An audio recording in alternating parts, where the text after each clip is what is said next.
Assalamualaikum warahmatullahi wabarakatuh.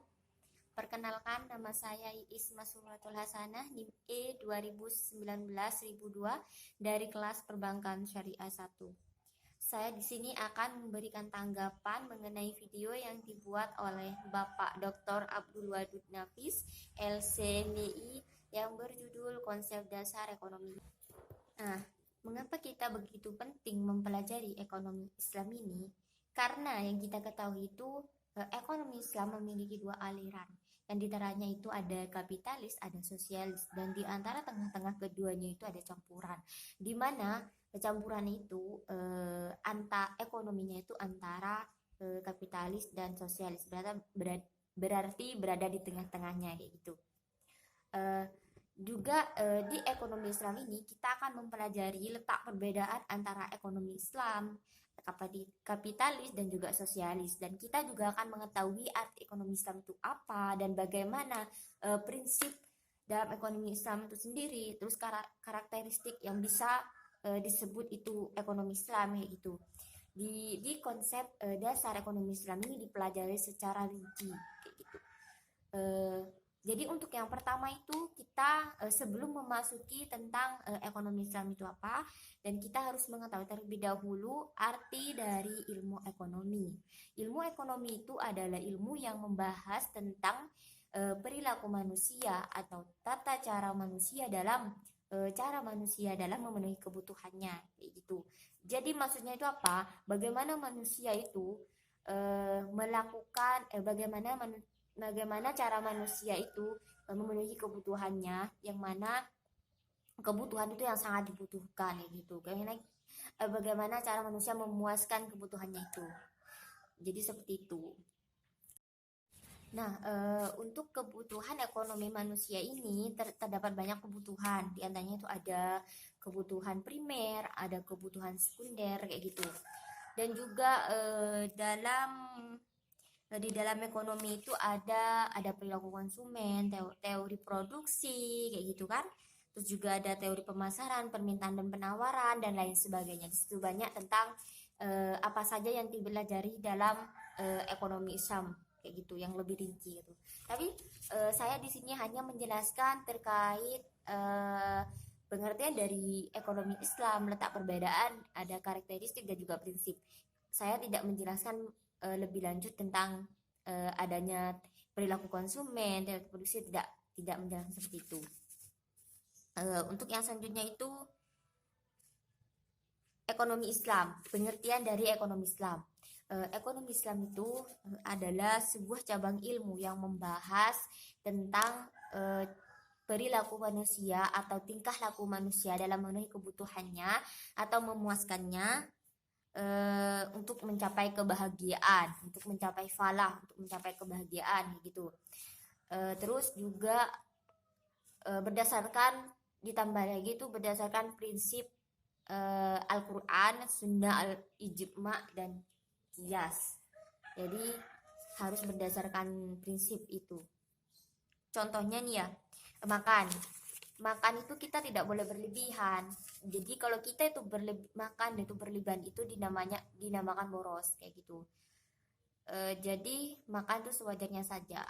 Menurut Nabi itu makan sebelum lapar, berhenti sebelum kenyang. Itulah pepatah yang mengatakan kayak gitu. Bagaimana persamaan dalam ekonomi Islam dan ekonomi konvensional itu sama-sama membahas tentang perilaku manusia atau tingkah laku manusia atau cara manusia untuk memenuhi kebutuhannya dan juga memuaskannya dengan untuk mencapai yang tujuannya itu untuk mencapai kebahagiaan yang berdasarkan prinsip Al-Quran, Sunnah, Ijma, dan Qiyas kayak gitu. Itu sama-sama yang menjelaskan bagaimana cara manusia itu untuk memenuhi kebutuhannya dan memuaskannya kayak gitu. Jadi sama-sama menjelaskan tentang bagaimana manusia itu memenuhi kebutuhannya kayak gitu. Intinya kayak gitu kesamaannya. Untuk dari perbedaan ekonomi Islam, kapitalis dan sosialis berdasarkan sumbernya kayak gitu ya. Untuk Islam itu Ekonomi Islam itu bersumber dari Al-Quran, Sunnah, Ijma, dan Qiyas. Kalau kapitalis itu bersumber dari pengalaman manusia atau pemikiran, yaitu bagaimana manusia berpikir dalam menyelesaikan masalah. Contohnya kayak gitu. Bagaimana manusia itu berpikir dalam melakukan sesuatu kayak gitu. Itu juga termasuk dalam ekonomi kapitalis. Dan untuk ekonomi sosialis ini juga sama berdasarkan dari pemikiran dan pengalaman manusia yang saya contohkan tadi kayak gitu. Dan untuk dalam berdasarkan kompetisi untuk Islam ini, kompetisinya dikontrol oleh syariat Islam. Kalau Islam itu dipersilahkan untuk berkompetisi, maka untuk mencapai kekayaan dan ekonomi tetapi harus mengikuti aturan-aturan yang telah ditetapkan. Kita tidak boleh secara bebas dalam melakukan berkompetisi, itu tidak boleh. Karena di dalam ekonomi Islam ini sudah ditetapkan bahwasanya tidak apa kita untuk melakukan kompetisi asalkan kita mengikuti aturan-aturan yang ada kayak gitu. Untuk yang kapitalis ini kompetisinya itu bebas, tidak harus mengikuti aturan, kecuali pemerintah itu sendiri yang mewajibkan.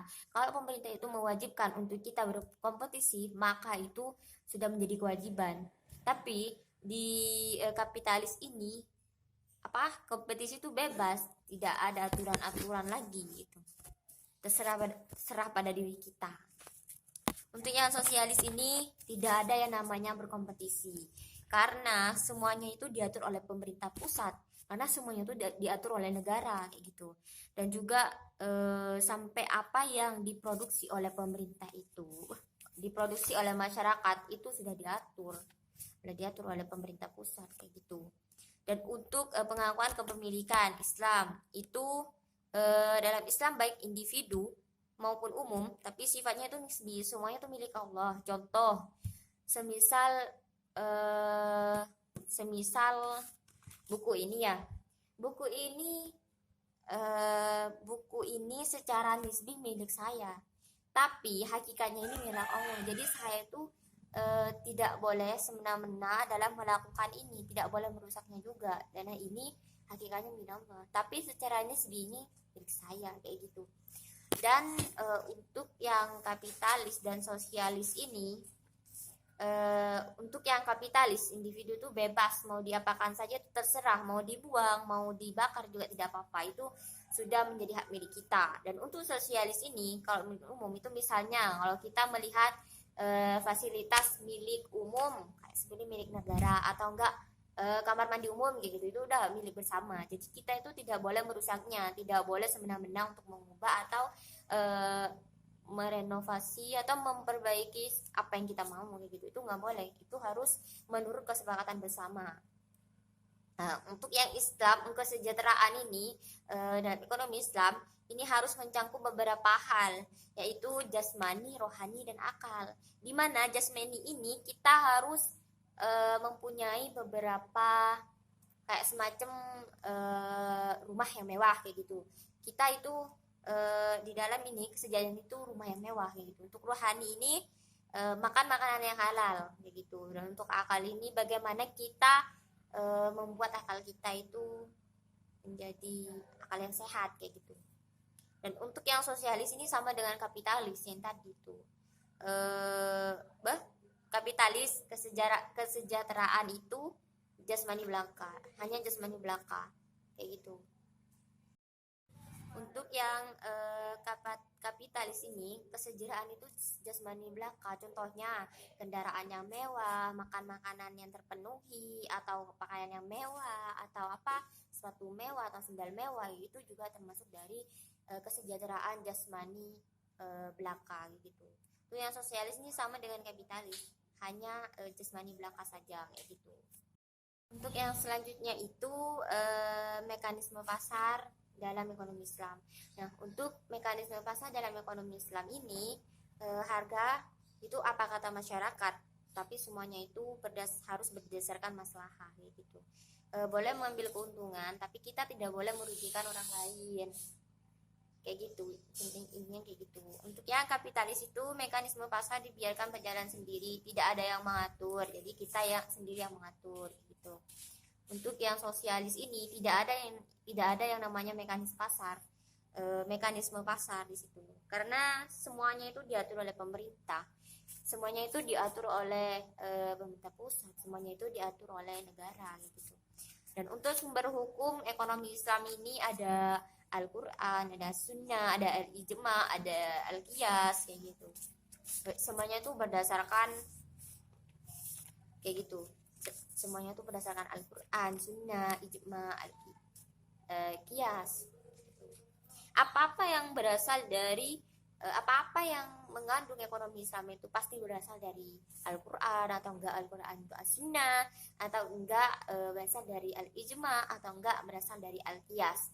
Kalau tidak ada di Al-Quran berarti ada di As-Sunnah gitu. Kalau tidak ada di As-Sunnah berarti ada di Al-Qiyas kayak gitu sudah. Dan untuk yang selanjutnya itu tentang dasar-dasar ekonomi Islam. Nah, dasar-dasar ekonomi Islam ini yang pertama ada tauhid. Tauhid itu artinya apa? Tauhid itu artinya meyakini tentang keesaan Allah. Jadi kita harus yakin bahwa Allah itu ada. Kita harus percaya bahwa Allah itu Maha Esa, kayak gitu. Kita harus meyakini bahwa Allah itu selalu berada di dekat kita, kayak gitu. Untuk yang kedua itu ada as-siddiq dan amanah. Nah, untuk as-siddiq ini mengamalkan kejujuran setiap transaksi. Itu sangat dibutuhkan itu. Dalam transaksi itu sangat dibutuhkan kejujuran. Dan setelah kejujuran itu ya gitu, kita amanah, kita melakukan tanggung jawab antara melakukan sesuatu itu. Tentu yang selanjutnya yaitu mengakui hak milik individu dan umum. Itu ada al-adl. Adil itu kan artinya kejujuran. Jadi ketika kita melakukan transaksi ekonomi Islam, kita harus mendahului kejujuran. Karena apa? Ketika kita tidak melakukan jujur, maka ekonomi Islam itu tidak akan berjalan dengan baik. Dimana nanti contohnya nih, kita semua beli-beli kepada pedagang. Nah, terus kita itu ada kembalian. Dan terus kembaliannya maka lebih dari apa yang kita pikirkan kayak gitu. Nah, alangkah lebih baiknya kita itu mengembalikan uang tersebut karena itu bukan hak milik kita kayak gitu. Tapi kadang-kadang tuh ya sekarang kalau ada kembaliannya lebih malah kita mengambilnya, malah nggak bilang kepada pedagangnya gitu. Untuk apa ya, kayak semacam keuntungan lah bagi kita kayak gitu sekarang. Tapi ya masih ada juga sih yang mengembalikan gitu. Dan yang selanjutnya itu ada at-tawazun, keseimbangan antara kepentingan jasmani dan rohani. Jadi untuk kepentingan jasmani dan rohani ini harus seimbang, tidak boleh saling mengutamakan, itu harus seimbang gitu, agar terciptanya ekonomi Islam yang baik dan benar. Nah, untuk yang terakhir itu ada at-tawaun. Nah, at-tawaun ini tolong menolong. Di dalam ekonomi Islam ini tentunya akan ada tolong menolong. Tolong menolong dalam hal apapun itu pasti ada kayak gitu. Dan untuk yang selanjutnya ini tentang prinsip ekonomi Islam bebas dari maghrib. Nah, untuk yang saya itu maisir. Nah, dalam prinsip ekonomi ini kita bebas dari yang namanya judi. Kita bebas dari yang apapun hal yang mengandung judi. Kita bebas dari itu semua. Dan untuk yang kedua itu gharar. Kita bebas itu yang namanya tipu menipu. Di dalam ekonomi Islam ini kita tidak ada yang namanya goror. Tidak pernah mengandung goror. Karena di dalam ekonomi Islam ini sangat dilarang yang namanya maisir, goror, dan juga riba. Nah, kalau riba ini kayak bunga berbunga gitu. Seperti contoh, seumpama si A minjem uang 1 juta ke si B. Nanti si A itu bayarnya malah 1.550.000. Jadi yang 50.000 itu bunga dari itu sebenarnya jam bisa nggak boleh itu kayak gitu. Mencari keuntungan dan kesempitan gitu itu nggak boleh sebenarnya. Terus yang selanjutnya itu tentang karakteristik ekonomi Islam. Nah, untuk karakteristik ini 8 menurut penjelasan dari Bapak Dr. Abdul Wadud Nafis. Itu yang pertama yaitu ekonomi Islam terikat dengan akidah syariah dan akhlak. Yang namanya juga ekonomi Islam, ekonomi yang mengandung Islam, pasti di situ akan terikat yang namanya akidah, syariah, dan akhlak. Kalau kita tidak terikat dengan yang namanya akidah dan syariah dan akhlak, maka itu bukan namanya ekonomi Islam. Gitu. Untuk yang kedua yaitu harta kepunyaan Allah dan manusia sebagai hakikat. Karena semua barang atau apapun ini semuanya milik Allah. Semua yang ada di dunia ini milik Allah. Kita hanya kayak memakai sementara saja. Nanti juga ke belakang kalau kita itu udah maka barang semua yang menjadi milik kita itu akan kembali lagi kepada Allah. Karena sesungguhnya itu ini semua yang ada di dunia ini, yang ada di semesta ini itu milik Allah. Begitu. Untuk yang ketiga itu larangan maisir, goror dan riba. Karena sudah dijelaskan tadi mengenai prinsip ekonomi Islam itu. Di situ sudah ada bagaimana larangan tentang bahwasannya di ekonomi Islam itu bebas dari yang namanya judi, bebas dari yang namanya tipu menipu, dan bebas dari yang namanya bunga berbunga kayak gitu. Pastinya ada larangan lah tentang perbuatan maisir, goror dan riba gitu. Dan yang selanjutnya itu tentang keadilan dan keseimbangan dalam melindungi kepentingan. Yang kelima yaitu keseimbangan antara kerohanian dan kebendaan. Yang keenam yaitu bimbingan konsumsi. Yang ketujuh petunjuk investasi. Yang terakhir itu ada zakat. Dalam ekonomi Islam, dalam kita contohnya berdagang. Nah, dalam berdagang itu juga kita harus sedikit keuntungan kita itu harus kita zakatkan kayak gitu, karena itu bukan milik kita. Sebagian dari penghasilan yang kita punya itu bukan hak milik kita, jadi kita harus mengeluarkannya demi mendapatkan pahala. Itu udah kewajiban bagi kita ya gitu. Mungkin cukup sekian dari saya, kurang lebihnya saya mohon maaf. Assalamualaikum warahmatullahi wabarakatuh.